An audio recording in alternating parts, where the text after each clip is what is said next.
Aston here from Now Spinning magazine with another review and unboxing of sorts. I've picked this particular album, I'm going to call it a project, because of the visual aspect of it. I'm not going to review the music as such. I'll mention one or two tracks, but the reason why I picked this release is because of the visual aspect of it. I also love photography, and so this ticks that box as well for me. And it also, I feel, shows an example of what can be achieved when an artist has an idea and they see what in their mind what they want to do, and they can collaborate with a photographer in this case, and it just gets a green light through every single stage of release. Because what I'm about to show you, I imagine lots of bands would think, God, I'd love to do that.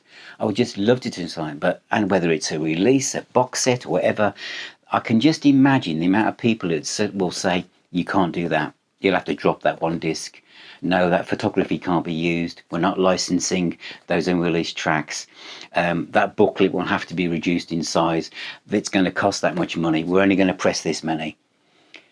I think for this band, They May Be Giants, whatever was going on, everybody said, yep, you can do that. Yep, go ahead. No problem at all. Whatever you want, you can do it. Now, They May Be Giants are a indie rock band who I think formed in about 1982, and I know that this is their 23rd album. Lyrically, if we're from the UK, it reminds me of Squeeze with their very observational lyrics. There's REM in there, there's some Americana, a bit of Beach Boys, the Connels, a band I really like. It's power pop, there's a bit of this one track that has like an intro like Louie Louie, a great rock track, and there's a bit of Zappa seasoning sprinkled on top of some of the tracks.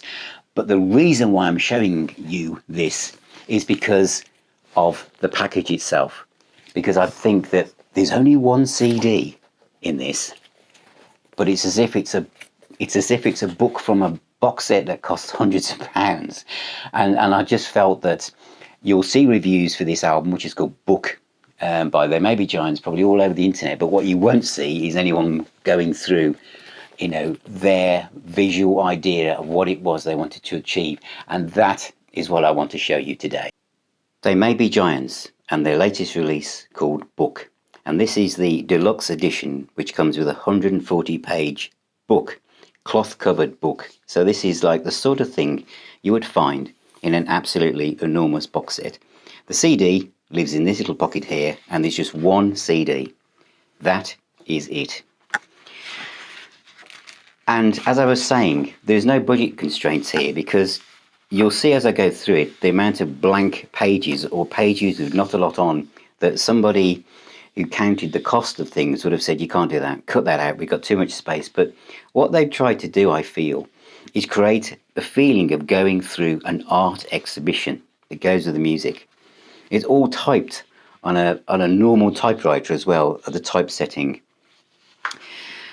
And it's just pure art. It's just creativity with no restrictions. These are all the words you'll find in the book. And there's a bit of stuff about Brian Karlsson, who's the photographer, because all the photographs are taken around the Brooklyn area, I think, of New York. And he just sees things, observational things. And I just love this stuff. A picture here of a broken record. You can see that. And then there's some lyrics. These lyrics are from They Might Be Giants' various tracks over the years, not necessarily from the new release. But it's this approach to it. I mean, again, more blank paper, lyrics from the book and the pamphlet EP. And the way that the lyrics are laid out, it's just as if someone's just gone bonkers with the typewriter. And the art, the photographs, these are things that many of us would just walk past and wouldn't even see. And I just really, really like it. As I said it in my intro, it appeals to my love of music and my love of photography, and also art for art's sake. The way they've done the lyrics here. I mean, it could easily be a book on street photography from New York, really.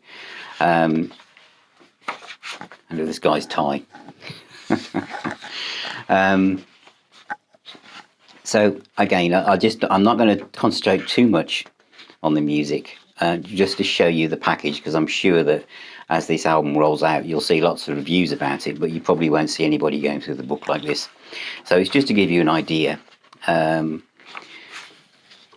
It's just, I just love this inventiveness of, it's the kind of photography that I'm drawn towards, even though it's not the kind of photography that I do. I'm more of a landscape photographer when I've got my camera out. But I just really like this. It's just really interesting. And again, as I say, you've got lyrics from I Like Fun. They've taken, this. If you're walking around an art gallery and you go from one picture to the next, this is how an art gallery would be. There would be space for you to interpret what you're seeing, and then there'd be another picture. And I think that's what they've tried to do. And you can imagine those of you who look at costings and things, that somebody would have said, well, we can cut this back. But I just think, I imagine many artists would love the freedom to be able to create something like this. And I played the album twice today before I did this video, and flicking through the book, and Sue, my wife, was also looking through it. And I just felt it really, really worked. And if you're into, power pop, which is what this is, I think, love this. I think you'll just, this is, it's well worth a listen. And I just love this is the kind of environment that inspired the music and where these guys are based. And I think it just really, really comes together. This is a really interesting picture. All these are plastic forks. It's quite an unsettling picture in many ways. And then the way that this is typed is also unsettling. Interesting to hear the skeletons climbing up the side of a building.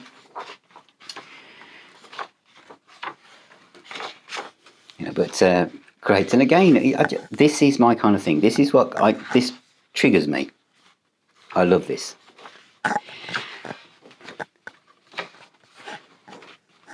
End of Halloween there.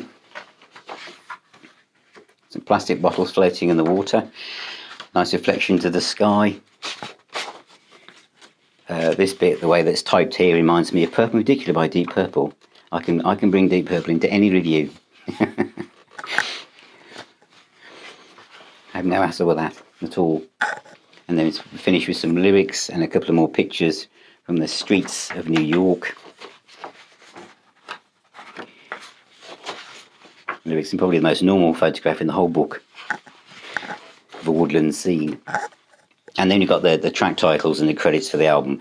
My favourite tracks actually on the album is I Can't Remember the Dream, which is quite rocky Running Maze, and I Lost Thursday. But the production is really good. And then you've got executive producers of the book, so I imagine that maybe this is how it was funded. I do not know, so maybe you can tell me if that's the case.